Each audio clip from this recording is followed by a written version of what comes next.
lima atau kurang lebih 5 meter katanya menurut cerita yang mereka sampaikan. Lihat korban ini sudah terlilit ular, sehingga mereka kan rasa takut, mereka kembali ke belakang lari minta pertolongan lagi sama masyarakat yang perjalanan pulang ke kebun. Cerita dari pihak keluarga bahwa memang korban ini punya keberanian. Sudah sekitar 8 ekor ular yang dia bunuh ini korban. Cepat Ini sekali peristiwanya, pas ya, serang, digigit bagian lutut, langsung dililit. Tulang banyak yang remuk ya, mm, akibat lilitan ular ini. Bahwa ular ini yang melilit korban ini tidak melepaskan korban, tetapi masih tetap melilit korban, sehingga lelaki tadi ini memotong ular ini dengan menggunakan parang yang dibawanya, sampai ular itu pun mati, kondisi ular itu masih melilit korban. Dan setelah oke. di buka lilitan ular itu baru dicek kondisi korban sudah meninggal dunia, sudah tidak ada.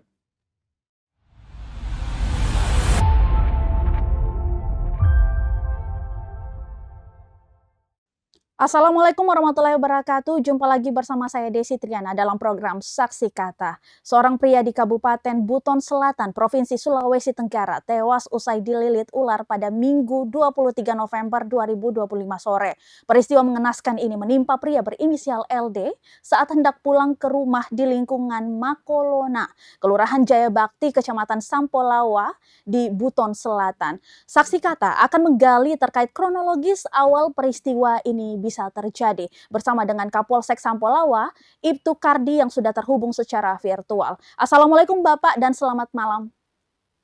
Waalaikumsalam, selamat malam Mbak. Ya, apa kabar Pak? Alhamdulillah baik. Kondisi Buton Selatan saat ini seperti apa? Kondusifkah khususnya di daerah Sampolawa?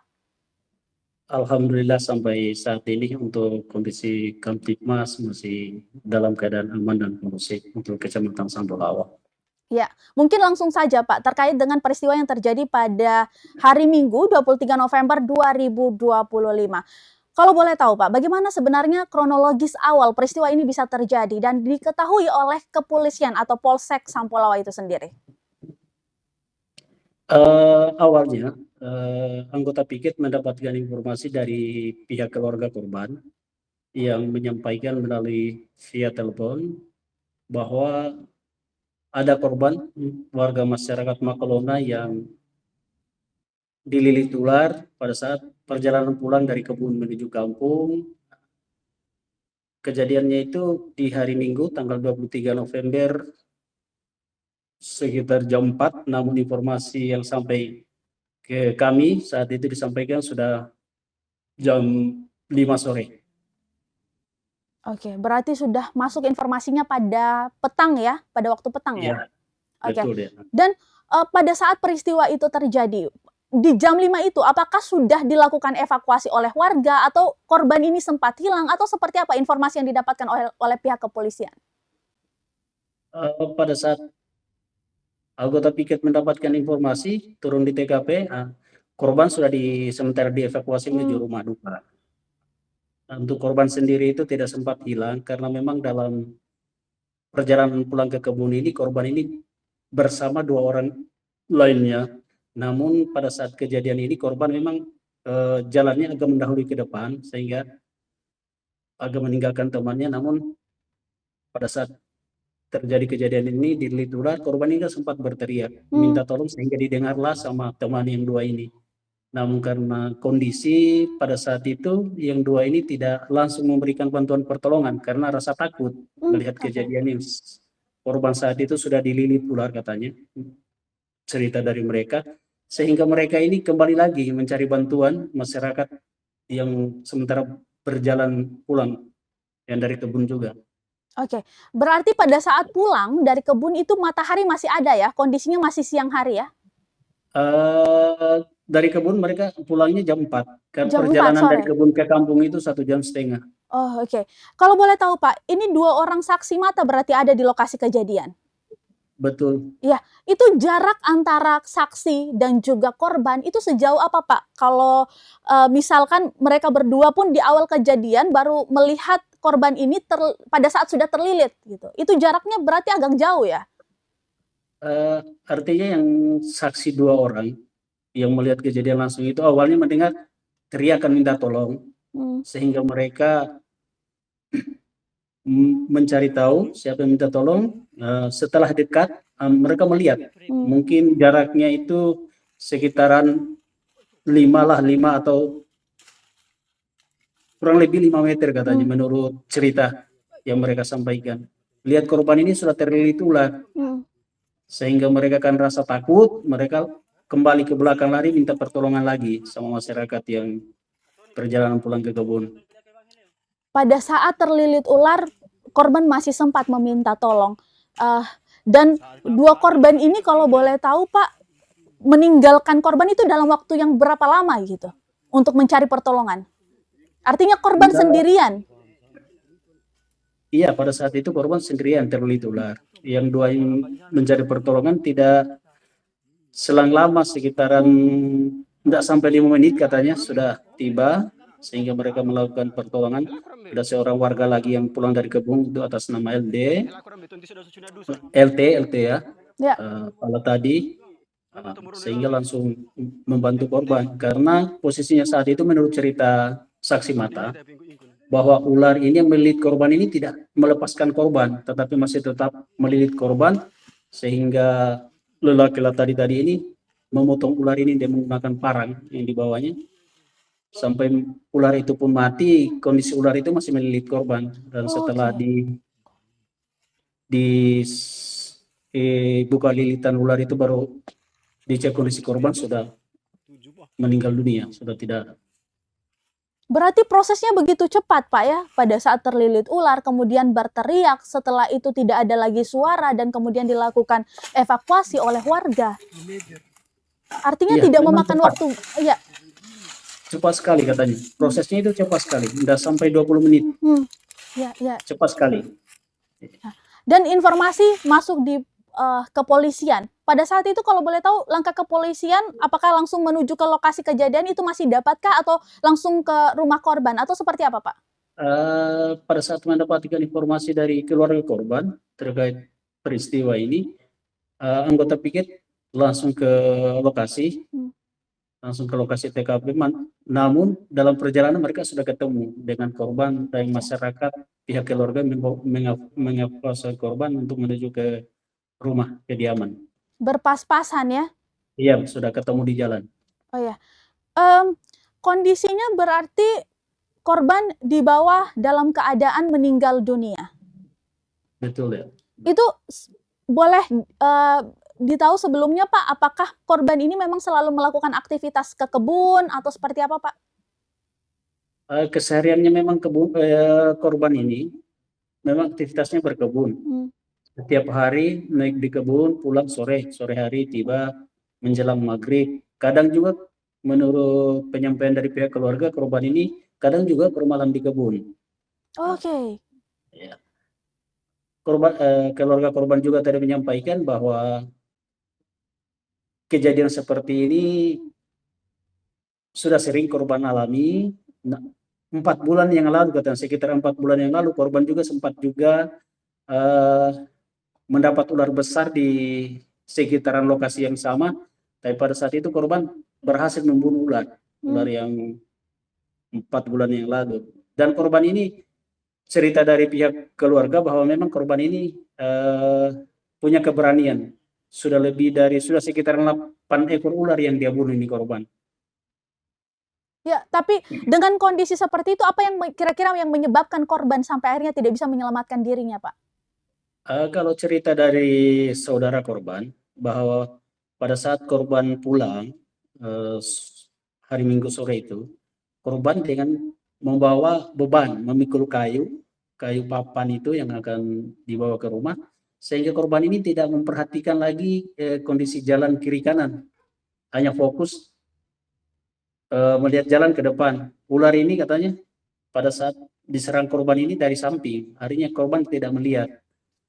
Cepat sekali peristiwanya, pas serang digigit bagian lutut langsung dililit. Oh, ini kesaksian dari saksi mata ya yang ada di lokasi kejadian juga, Pak ya? Artinya yang melihat itu pas 1 kali dipatok langsung lilit. Korban sempat teriak pertama.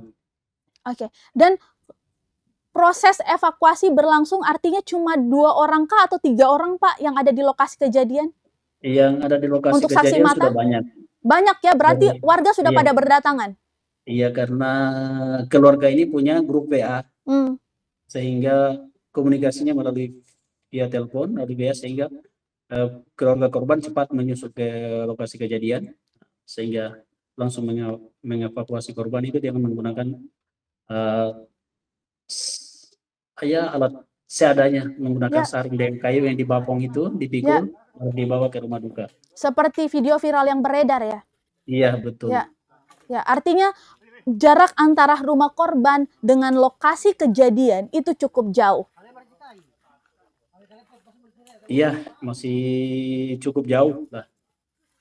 Oke. Dan pada saat berpas-pasan dengan, kepolisian sendiri, apakah itu masuk di mobil polisi atau seperti apa, Pak? Apakah memang polisi juga membawa kendaraan atau seperti apa? Ini, saya gambarkan bahwa Mmm, kondisi jalan, mmm, akses menuju kebun ya, yang korban olah ini, di sana itu belum ada jalan tani, sehingga oke. masyarakat itu ke sana itu hanya menggunakan jalan setapak, jadi memang kendaraan tidak bisa masuk ke sana. Jadi semua itu yang mengolah kebun di daerah sana itu, Mopelona ini, semuanya berjalan kaki, dari desa ke kebun itu jalan kaki. Kalau boleh tahu, Pak, mungkin bisa digambarkan juga sedikit ini berkebunnya, apakah berkebun jagung, menanam jagung, atau apa yang ditanam oleh biasanya warga setempat di sana? Di sana itu ada ubi, ada Mmm, juga jagung, ada juga tanaman-tanaman jangka panjang kayak jambu mente. Kebetulan juga korban ini pada mmm. kemarin itu habis memetik jambu. Ya, mungkin Oh, jambunya oke. sekitar 3 kilo yang disimpan dalam tas. Tadi kami ke rumah duka masih diperlihatkan juga itu tas tas ransel warna hitam itu tempat jambu korban ambil itu masih ada. Dengan kayu ya, yang dibawa pulang juga? Dengan kayu papan itu yang dipikul korban masih dibawa juga sama pihak keluarga sampai ke rumah. Ya. Kalau terkait dengan kondisi dari jenazah sendiri, Pak, apakah Bapak sempat melihat juga bagaimana kondisi jenazah pada saat pulang ke rumahnya? Untuk kondisi jenazah itu Mmm, masih utuh, tidak ada, hanya ada luka bagian lutut tapi kayak bekas patokan ya, paha itu ya, patokan ular. Kondisi kalau menurut keluarga mungkin tulang banyak yang remuk ya, mmm, akibat lilitan ular ini. oke. Dan untuk rumah duka sendiri, Pak, karena pada saat kejadian apakah Bapak juga sempat langsung ke rumah duka atau seperti apa, Pak? Laporan dari mungkin, tim kepolisian yang mendatangi langsung? Untuk kondisi rumah duka, ya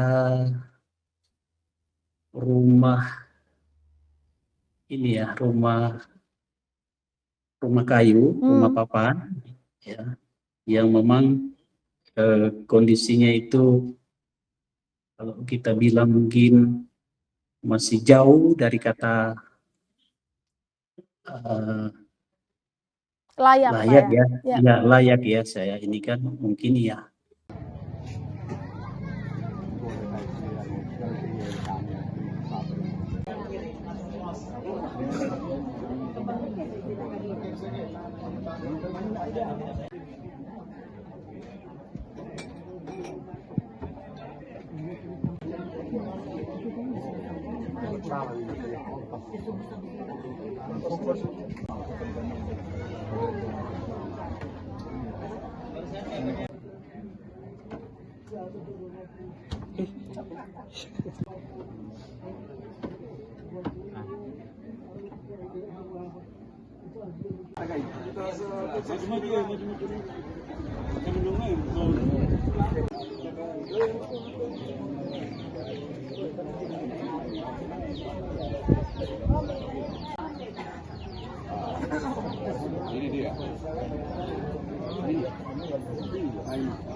Informasi juga Mbak, bahwa korban ini Mmm, belum berkeluarga.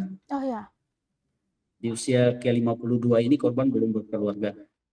berat tinggal Ja sendirian kah di ja rumah tersebut? jadi korban ini masih tinggal sama orang tua, sama saudara, Oh, oke. sama saudara-saudara. Jadi keluarga ini korban ini masih tinggal sama saudara di desa di lingkungan Makolono itu. Berarti belum berkeluarga, belum memiliki anak juga? Iya, belum berkeluarga, Belum artinya masih berkeluarga lajang. ya? Iya, Oke. masih lajang. Oke. Eh eh, Kondisi ini sebenarnya Pak juga kalau kita mengingat ya bahwa dalam kurun waktu 1 tahun terakhir ini pada Juli juga peristiwa yang sama terjadi di Buton Selatan. Walaupun mungkin belum masuk wilayah atau bukan kawasan dari wilayah hukum Bapak sendiri. Tapi kalau misal melihat, situasi atau kondisi-kondisi seperti ini, apakah memang sering terjadi Pak, lilitan ular, orang dimakan ular, atau seperti apa Pak gambarannya di di wilayah-wilayah mana saja yang berpotensi atau berisiko, bisa bertemu dengan ular besar begitu, Pak? Artinya begini, kalau kejadian yang menimbulkan korban itu di wilayah Kecamatan Sampulawa, ini kejadian paling pertama. Oh ya. Yang Mbak sampaikan tadi itu Juni atau Juli itu Ya. di Kecamatan Patauga. Itu 2 wilayah yang berbeda namun masih satu kabupaten. Jadi memang kondisi di khususnya di lingkungan Makolono ini kan memasuki musim hujan. Ya. Biasanya menurut cerita dari masyarakat lingkungan situ, kalau memasuki musim hujan begini, biasanya banyak memang ditemukan ular-ular besar itu di tengah hutan. Tapi sebelumnya itu tidak pernah ada korban. Selalunya biasa masyarakat itu berhasil untuk membunuh ular-ular yang biasa ditemukan di sekitar area kebun masyarakat. Ya, berarti masyarakat di sana sudah terbiasa melihat, binatang-binatang seperti ini. Jenisnya kan begitu buas, Pak, ya? Ya, Dan bisa artinya mengancam nyawa kalau juga gitu. Tapi masyarakat di sana sudah terbiasa melihat hewan-hewan seperti ini? artinya masyarakat sana itu bukan terbiasa. Hanya ini kalau cerita dari pihak saudara korban, bahwa korban ini sendiri memang orang yang berani dengan ini, binatang ini, yang namanya ular ini, berani. Dia sudah sekitaran 8 kali mungkin katanya membunuh ular ini. Yang terakhir itu 4 bulan yang lalu. Di tidak jauh juga katanya dari kejadian ini. Oh ya, oke, mengulas sedikit terkait dengan profil korban. Korban ini berkebun, untuk hasil kebunnya dipasarkankah atau dikonsumsi secara pribadi untuk keluarga? Tujuannya berkebun itu untuk memenuhi kehidupan sehari-hari. Ya. Kalaupun mungkin dari hasil panen yang dihasilkan itu agak lebih, ada yang bisa dijual, juga dijual. Tapi tujuannya itu untuk kebutuhan pribadi. Ya. Pekerjaan sebelumnya korban, Pak, apakah memang dari saat muda memang sudah sering berkebun, ataukah sudah pernah mencoba beberapa pekerjaan lainnya, atau seperti apa, Pak? Kalau informasi dari pihak keluarga memang dia bercocok tanam itu ya, petani. Sejak dulu ya, sejak masih muda ya? Ya. Nah, terkait peristiwa ini Pak, apakah juga ada koordinasi misal dengan pihak BPBD atau aparat desa untuk mendiskusikan, ini kalau bisa saya katakan ini suatu peristiwa yang cukup luar biasa juga, orang dililit ular pada saat, hendak mencari nafkah ya, karena kan korban sendiri pergi untuk mencari nafkah, begitu? Jadi saya gambarkan Mbak ya, untuk situasi kondisi geografi di Kecamatan Sampulawa. Ini Sampulawa ini membawahi 13 desa, 3 kelurahan. Namun 2 desa itu masuk di kecamatan lain untuk wilayah hukum. Walaupun secara administratif itu masuk Kecamatan Sampulawa. Ya. Jauh sebelum kejadian ini, artinya pimpinan kami dari Kapolres Buton ini sudah memberikan warning ya, melalui kami yang ada di Polsek Jajaran agar senantiasa memberikan himbauan kepada masyarakat, karena memang kondisi wilayah Kecamatan Sampalawa ini sendiri, di samping memang ada daerah-daerah rawan kayak binatang-binatang buas ini, baik mungkin di kalinya yang katanya juga banyak buaya tapi belum ada korban, yang kemudian ada beberapa desa juga itu rawan banjir, karhutla. Jadi sebelum itu memang kami sudah turun memberikan himbauan melalui Babin Kamtibmas, memasang spanduk, baleho, Oke. agar selalu waspada dalam segala beraktivitas, ya. Apalagi ini memasuki musim hujan, bagi daerah yang rawan banjir, rawan longsor, agar selalu memperhatikan keselamatan. Ya. Ini juga sudah menjadi salah satu penekanan dari pimpinan kami, Pak Kapolres Buton, dan itu kami sudah lakukan, baik himbauan melalui Babin Kamtibmas maupun pemasangan spanduk-spanduk untuk memberikan warning kepada masyarakat dalam beraktivitas. Ya. Nah, kalau di Sampalawa sendiri, Pak, adakah mungkin titik-titik yang rawan untuk bertemu dengan binatang-binatang buas gitu? Artinya kita tidak bisa menentukan bahwa di sini binatang ini ada, di sana tidak ada. Artinya memang kalau Kecamatan Sampalawa ini hutan itu masih banyak, ya, hutan belantara itu masih banyak. Orang berkebun juga masih banyak ya, mengolah kebun. Namun hutan itu masih banyak, hutan-hutan. Sehingga mungkin ya memang keberadaan binatang-binatang liar itu ya di sini masih banyak. Ya. Sehingga sekali lagi kami sampaikan bahwa kami melalui Babin Kamtibmas, kami sendiri juga di saat ada pertemuan dengan kesempatan bertemu dengan masyarakat Kecamatan Sampalawa, kami selalu memberikan himbauan bahwa mari jaga keselamatan dalam selalu beraktivitas, agar kalau yang berkebun jauh jangan selalu berangkat ke kebun itu sendiri, ya minimal tidak 2 orang. Itu selalu dihimbau. Kami juga sudah melakukan komunikasi dengan pihak desa agar selalu mengingatkan warganya, agar selalu mengutamakan keselamatan dalam segala hal aktivitas mereka sehari-hari. Mungkin ini Mbak pelajaran ya bagi kami akan berkoordinasi dengan pihak-pihak terkait agar lebih memasifkan lagi untuk memberikan edukasi ataupun himbauan kepada masyarakat agar lebih waspada lagi.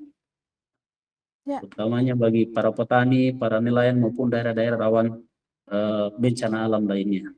Ya. Apalagi ini Pak kasus pertama di Sampalawa ada seorang warga yang kita ketahui juga bisa dikatakan ya bahwa aktivitas masyarakat sebagian besar itu berkebun gitu. Artinya tidak ada halangan juga masyarakat ataupun masyarakat juga tidak bisa memilih gitu mau pergi berkebun atau tidak pergi berkebun. Pergi berkebun, mengambil hasil kebunnya dan kemudian dipasarkan bisa mendapatkan uang. Kalau misalkan dilarang berkebun karena adanya binatang buas dan lain sebagainya, ini juga menjadi tantangan begitu Pak. Jadi solusi apa kira-kira mungkin dari pihak kepolisian yang ditawarkan kepada masyarakat untuk sekiranya selain berhati-hati gitu. Apakah mungkin akan dilakukan sosialisasi yang masif ataupun juga mungkin dilakukan pelatihan agar masyarakat ini ketika bertemu dengan hewan-hewan buas seperti ini apa yang bisa mereka lakukan begitu? Langkah pertama apa yang mereka bisa lakukan, Pak?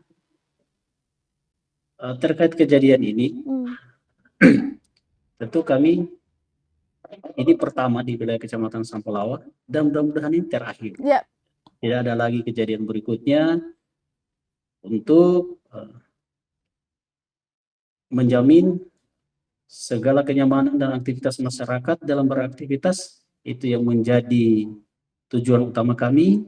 Tentu kondisi suatu wilayah kami ini, terkait hal ini tentunya kami akan membangun koordinasi dengan pihak desa, kecamatan maupun pihak-pihak lain. Kami mari kita bersama-sama memberikan edukasi ataupun hal-hal penting lainnya yang perlu masyarakat lainnya agar mereka bisa meminimalisir dengan adanya kejadian-kejadian begini, sehingga ini tidak akan kembali terulang lagi, Sedikit informasi dari pihak keluarga juga kami sampaikan Yap. bahwa untuk sementara mungkin mereka akan berhenti mengolah kebun di lahan yang sama dengan korban ini. Begitu tadi penyampaiannya, mungkin untuk sementara waktu mereka akan berhenti untuk mengolah kebun di lahan yang sama ini yang baru dibuka ini, karena mereka paham betul bahwa binatang liar ini memang banyak di sana. Di Yap. samping itu juga akses jalan menuju ke kebun itu memang belum ada sentuhan dari pemerintah desa. Ini juga yang akan kami coba komunikasikan dengan pihak desa. Mungkin seyogianya ya, dengan adanya kejadian ini merupakan pembelajaran bagi kita semua. Kami akan mendorong pihak desa mungkin di Musrembang nanti bisa mengagendakan adanya pembuatan jalan tani supaya masyarakat bisa menggunakan kendaraan Ya. dari kampung ke kebun. Mungkin itu langkah-langkah yang coba kami akan bangun ke depannya, Pak. Karena akses juga begitu sulit, Pak, ya, kendaraan tidak bisa masuk, kemudian juga lokasinya begitu jauh dari pemukiman warga. Jadi tantangannya lebih banyak, belum lagi bertemu dengan hewan-hewan buas yang tidak terduga begitu, yang tidak bisa diprediksi kapan datangnya. Ya. Dan terkait dengan dukungan kepolisian sendiri terhadap keluarga korban, mungkin seperti apa, Pak? Kami tadi sudah ke rumah duka juga tadi pagi. Kami juga memberikan sedikit bantuan, terus kami juga memberikan sedikit support untuk memotivasi kepada keluarga agar ini dijadikan pembelajaran. Yap. Dan mungkin ini sudah yang terbaik untuk almarhum agar kedepannya dalam beraktivitas, kalau memang misalnya ada alternatif pilihan untuk mengolah kebun mungkin masih ada di tempat lain. Itu juga kami tadi sempat singgung dengan pihak keluarga, mereka juga masih akan coba merembuk lagi karena memang inilah salah satu cara untuk memenuhi kehidupan mereka dengan cara bertani. Iya. Jadi artinya sebenarnya tidak ada pilihan sebenarnya, tapi karena kondisi yang memaksa harus berhenti sejenak dengan adanya peristiwa ini, akhirnya keluarga korban sendiri memutuskan untuk tidak berkebun dulu dalam beberapa waktu yang tidak bisa juga mereka tentukan gitu, Pak, ya? Iya. Ya. Mudah-mudahan mudah-mudahan ditemukan solusi terbaiknya, dan pastinya juga kita akan terus mengupdate terkait dengan informasi ataupun perkembangan yang ada di Buton Selatan. Mungkin terakhir, Pak, harapannya terkait dengan peristiwa yang terjadi ini? Tentu yang menjadi harapan kami selaku pelindung pengayom dan pelayan masyarakat, itu yang menjadi tupoksi kami. Mudah-mudahan dengan kejadian ini akan membuka menjadi pelajaran bagi kita semua tentunya. Mari kami mengajak untuk Muspika tentunya, mari kita bergandeng tangan, mari kita mencarikan jalan terbaik untuk masyarakatnya kita di Kecamatan Sampolawa agar hal-hal yang semacam ini tidak kembali terulang. Dan mudah-mudahan sekali lagi saya sampaikan, ini kejadian pertama dan terakhir. Untuk Polsek Sampolawa tetap akan konsisten memberikan pelayanan serta mampu menghadirkan situasi yang kondusif sehingga masyarakat dalam segala hal menjalankan aktivitasnya itu dapat merasa nyaman. Sekali lagi terima kasih banyak atas waktunya Bapak Ibtu Kardi. Sehat selalu Bapak. Terima kasih banyak atas informasi yang sudah disampaikan. Saya juga ingin mengucapkan terima kasih banyak kepada para Tribuners yang sudah menyaksikan Saksi Kata hari ini. Pastinya kami akan hadir dan mengawal deretan kasus yang terjadi di Sulawesi Tenggara. Saya Desi Triana, pamit undur diri bersama dengan narasumber saya yang terhubung secara virtual, Kapolsek Sampolawa, Ibtu Kardi. Sampai jumpa di Saksi Kata berikutnya. Assalamualaikum warahmatullahi wabarakatuh. Download Tribun X sekarang. Menghadirkan lokal menjadi Indonesia.